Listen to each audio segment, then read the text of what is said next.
Sure. Thanks, Ben. And again, thanks to everyone for joining us again here today. Just a quick kind of update. We had scrimmage number two of the allowed three scrimmages, which obviously our Maryland Day red and white game this coming Saturday will be our final scrimmage. I thought scrimmage two, much like scrimmage one, showed major improvements. I thought all three phases again continue to progress the way we'd like to see it happen.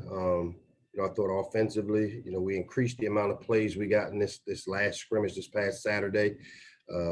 We were able to execute our offense in again a bunch of situational football scenarios, and I thought defensively this week, one of the things we did was we created a few more turnovers than we did in week one, and offensively, I thought there were more explosive plays in this scrimmage, and we continue to make progress in the special teams area, especially in our return game with some of the young skill players that we have showing their ability to make plays in the return game. So again, we got out of it pretty much healthy from scrimmage two, which is always really important for us, is to kind of maintain our health to allow us to maximize these opportunities. And number 13 is today.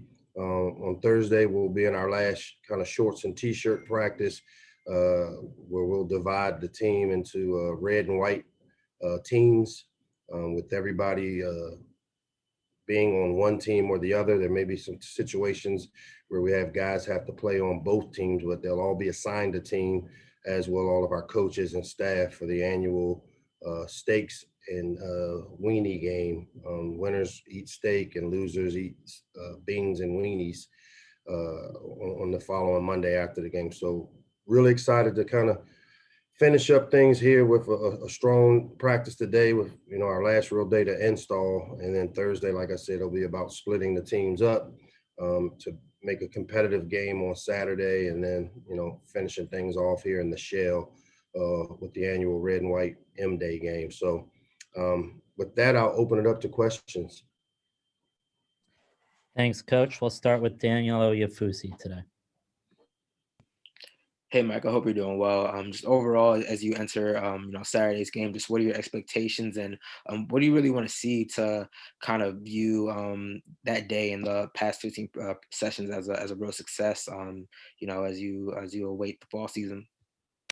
Yeah, hey, Daniel, I'm doing well. Thanks for asking. For me, the spring game is really a culmination. It's an opportunity for our guys in a more game-like simulated situations. What we do in these controlled scrimmages that we've had the last two Saturdays are more situational, where, we move the field, we put ourselves in some third downs, we do some red area, we do some coming out, some goal line, where in the spring game, it's just a matter of seeing the guys go out and play. Obviously we don't necessarily put in or game plan things in a way to where we maybe show our hands at some of the things that we've added to our packages, but we do want it to be a competitive game where we get to see guys how they respond under the lights per se, and now obviously with the opportunity to have our fans and family here in a limited capacity, opportunity to see how they play in that type of situation. So for me, it's always about getting through this thing healthy. Depth is still somewhat of an issue in certain positions until we get some of the other signees here that weren't early enrollees. My goal is to get through the game healthy, and then also to having a chance to evaluate kind of where we are in terms of what guys make plays, what guys really show up in a game-like situations, which this is really the first opportunity to do this since maybe our last game that we played here in the shell against Rutgers. So to me, I think the progress has been made throughout each practice. I think maybe out of 13 practices, we had one practice where I was disappointed in where we were following that practice. And, to me, that shows we've really matured as a team to a degree, and we're taking the necessary steps to put out a consistent product as we continue to build this thing. Go to Lauren Rosh next. Hi, Coach. I just wanted to ask you a little bit about what it means to you and the rest of the team that all the tickets have been claimed for this weekend. I mean, playing in front of fans is one thing, but to know that, you kind of reached that capacity after such a, touch and go year, obviously, what does that mean to you and everyone else to be able to do that? Yeah, I mean, I think one, to know that there's an excitement to come out and see Maryland football. For us, we're very humbled that our fans and our families would, again, and we say anytime people give us their time, they're giving you something very valuable. So for the people to claim the tickets to come out and watch us on a Saturday in a squad scrimmage, very humbled and honored that our fans are excited to see it, obviously in a limited capacity. But I think it also shows the thirst of just what this pandemic has done in terms of, not having fans there. And they say you don't appreciate some things until maybe they're taken away from you. And I know for our team, that's kind of what this spring has been for us because we weren't able to have spring football last year this time. Well, I think maybe our fans also know now kind of a little more appreciation for being able to come out and see their favorite team, whether it's in a limited scrimmage situation like this Saturday will be. So I know we're humbled. We're excited to be able to see our family and friends out there, as many as the local county government will allow us to have, and I know our players are excited. Thank you. Yep. We'll go to Alex Stacy next. Hey, Coach. How are you doing today? I'm doing good, Alex. What about yourself? Not too bad. Just wanted to, ask about the offensive line. I know you were mentioning that there's still some areas, where you're having some depth issues. What's the status of the offensive line looking like, and how are you going to try to work through those depth issues as of now? Yeah, I think the big thing is that was the one unit, like our receiver group last year. I thought the O-line was probably the most improved position group on our team, with maybe the secondary, I thought, did a really good job in a limited season. We feel good about maybe we've got 7 or 8 guys that, have played a lot of football the last couple of years here for us. But, what we found that it's a long, long season. And when you play that position, the nicks and bruises that come along with being an offensive lineman, you usually need to have about 12 of those guys, 12 or 14 that can rotate in there. We've got 2 groups of starters and backups, and then a couple of spare pieces. And that's where I feel like, until we get some of these other guys in here, and then the continued development, that's the one position group where it takes some time to develop. When you bring in guys that are considered developmental players, they may need to work on strength. They may need to work on their size, fundamentals and techniques. That's the position group that takes the longer or longest to mature and develop the way you like to see them. So I feel good about at least, the first 8 guys that have played a lot. We need a couple of these young guys that come along faster than maybe the time we have allowed. And then obviously we'll continue to search and find if there's anybody that can bring some immediate help to the position. We're always on the lookout for that as well. We'll go to Wes Brown.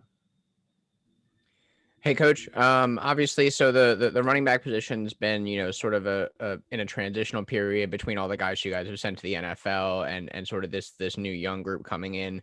Only 3 guys this spring. How difficult is it to sort of, work on the room itself, knowing you only have this many players? And then I guess this summer when you get the other 3 signees in, what's it going to be like trying to split things up and catch them up to speed? Yeah, we've made some movements where we moved a couple of guys over to help us with some of the depth issue. The good thing about having those 3 is that they've been able to get a lot of work and have really shown themselves. I see major improvement, in terms of, Tayon has shown the ability to be a triple threat for us, a guy that catches the ball out of the backfield, a guy that has some ability as a runner, and then also sound in his protection stuff to keep our quarterback protected. I think Challen Falmato really has been one of the pleasant surprises of the spring in terms of just his maturity in our system and what he's been able to bring to the table. So I've been really happy with Challenge development.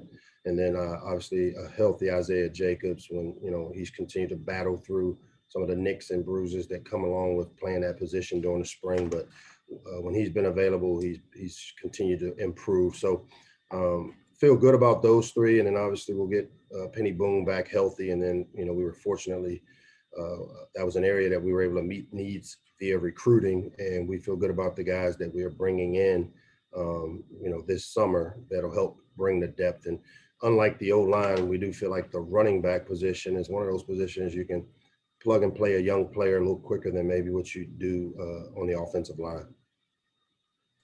And then sort of the same sort of thing on the defensive line. That unit showed, great improvement last year.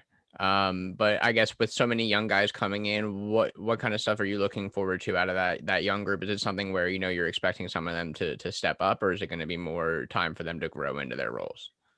We bring every kid in with the mindset that they need to come in with the mindset that they expect to play early. The days of saying, hey, we're going to redshirt a guy, those decisions aren't made beforehand, and they usually work themselves out. We obviously returned some players up front that I thought showed great progress as the season went along last year. Mo Kite and who else we have in Sam O, Ami Finau, all those guys. We rotated a lot of players in the interior D-line. Really happy the way Tank Booker has come along. So, that was an area where we lacked depth a couple of years ago, and then we kind of created some depth by bringing in some junior college players to fill voids. And now we've been able to hit the high school ranks in recruiting again, but these young guys that we feel coming in are talented enough to come in and help us early. But, those things got to be decided by how quickly they can adjust to the speed of the game at this level, the physicality of the game. And so our goal is to have them all come in with the mindset that they plan on playing early. We always like to rotate a bunch of players up front to keep fresh bodies on the field. This definitely is one of the more talented group of young D linemen that we've been able to recruit. And we've been able to add some much needed pass rushers, guys that can get after the quarterback. But again, they're young players. We got to get them here. We got to get them acclimated, bigger, stronger, faster over the summer, and see how they progress and what their roles will become for us moving forward.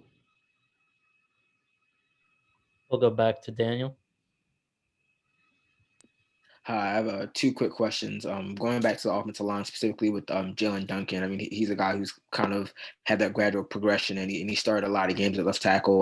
We talk about just how important it is getting the quarterback and protecting him, but how valuable has it been to have him kind of entrenched at that spot, and what are your expectations for him going forward?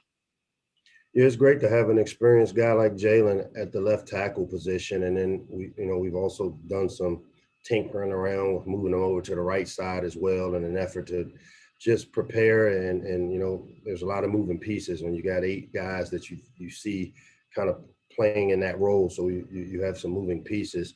But to know that we've got a returning starter that's played a lot of football, took his lumps year one for us that when I got here in 19 I thought showed tremendous progression and maturity in year 2. And to me, this is a major year for Jalen, taking another big step forward, which, our expectation is he'll do just that based on how he's practiced this spring and the mentality he has. I think, he's finally starting to understand and know that he's got a chance to be one of those players that has an opportunity to play at the next level. And it's a mentality that goes along with doing it and playing at a high level. And I think he's kind of embraced it.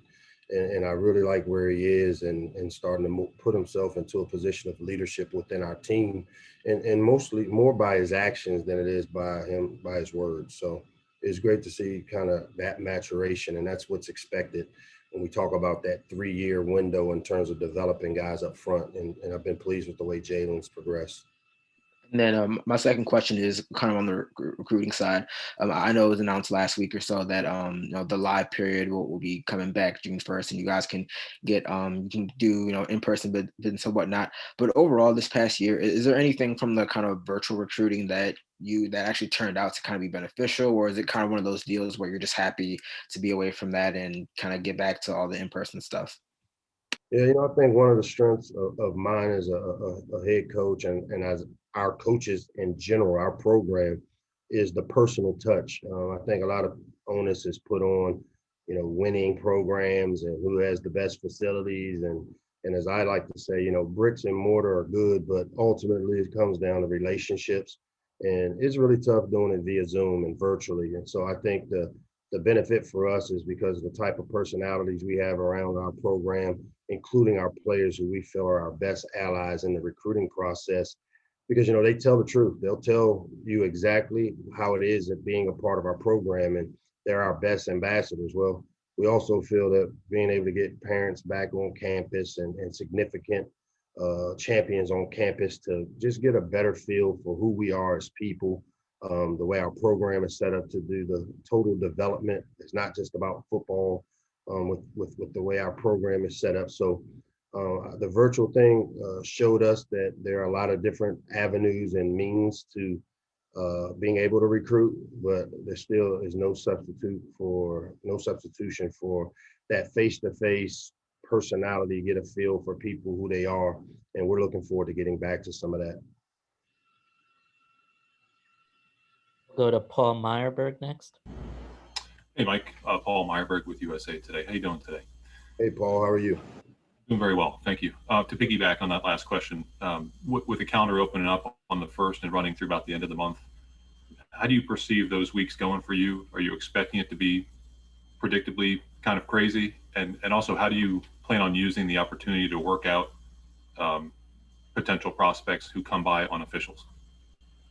Yeah, one, I don't expect it to be too crazy because obviously we've got to organize our weekends in a manner that we're able to put our best foot forward in recruiting and limiting the amount of people, because I just don't think you can open the floodgates and all of a sudden have 20 people come in for official visits on a weekend. And so we'll do everything we can to put our best foot forward and manage those weekends to where they don't get crazy. Now, I do know recruits are chomping at the bit. And so we've already, as I've said before, started preparation as if we knew that this window would open so that we can organize, lock kids into visits and make sure that, we're getting opportunities to show Maryland in a great light, especially with us moving into our new facility here in the next month.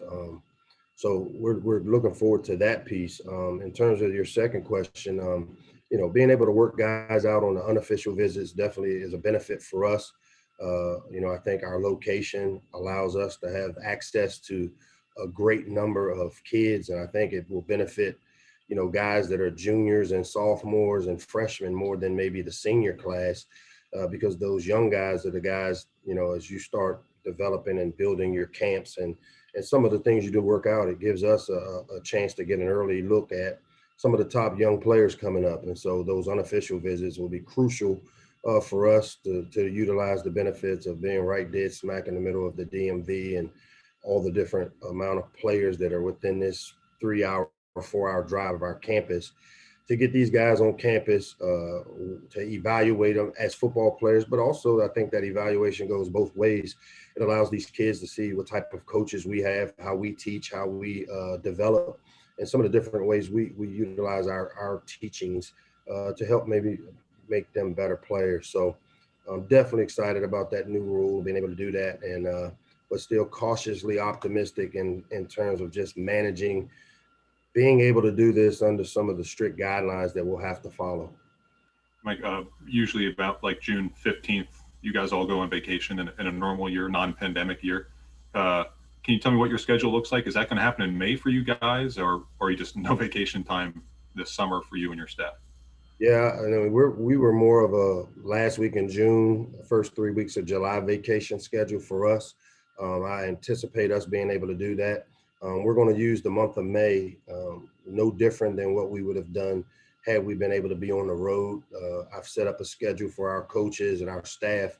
We're going to virtually recruit, Monday through Thursday, try to hit 8 to 10 schools a day, gathering the information, gathering video, evaluating film, getting on the phone with champions, all those things that go along with our evaluation process that we would normally do on the road, we're going to do virtually. And then we'll try to maybe, give our coaches some opportunities to have a few 3-day weekends prior to the start of, because those official visits and those unofficial visits during the first 3 weeks of June, we will be away working really hard because of those the dates. But then our guys will definitely get time to recharge their battery heading into the 21 season. We'll still keep our normal summer vacation schedules. Thanks, Mike. Yep. For our final one today, we'll go to Matt Levine. Hey, Coach. Hope you're doing well. Just wanted to ask about the younger guys again and the early enrollee guys. Who has really stood out to you on that end? And then also just kind of how they've adjusted to the college life and the college pace of practices. As I get older, man, I start forgetting who even came in early, Matt. Like I'm starting to lose it. But, some of the dudes that kind of jump out, I know having Marcus Fleming, who was a transfer from Nebraska, really has jumped out. The young offensive lineman Kyle Long has taken a bunch of reps there because of how we practice. Been really happy with Brandon Jennings. Has really shown to be the type of player we expected him to be, coming in early. Who else do I have in early? You probably know better than me. Who? Ty Felton. With Ty coming off of the knee injury his senior year, I've been really, really impressed with him and his speed and his ability to make plays down the field for us. Who's else? Corey Coley. Corey has fit and filled in really nicely at the cornerback position, has shown to have some of the short area quickness, twitch, and cover ability that you like out of a young corner. So I'm happy with him as well. Anybody in particular you want to ask me about? No, nobody in particular, but just also kind of how they've adjusted to the pace of everything, obviously much quicker than in high school. Yeah, this is the toughest time of the year to come in. And we tell kids that when we brought 10 of them in early, and they walk right into the hardest training part of our program, which is our off season. We call it our Turp Time program, and where it's really taxing the workload, the volume of work, the amount of lifting, running, conditioning that we do. And so for them, seeing their progression and how they fought through that, and now going into spring ball, I've been really pleased with all of their progressions. And I think that's why a lot of them elected to come in early, because of the expectation that they want to help and contribute early. And I expect to see a bunch of the guys that have come in early play and have significant roles within our program here as we go into the 21 season.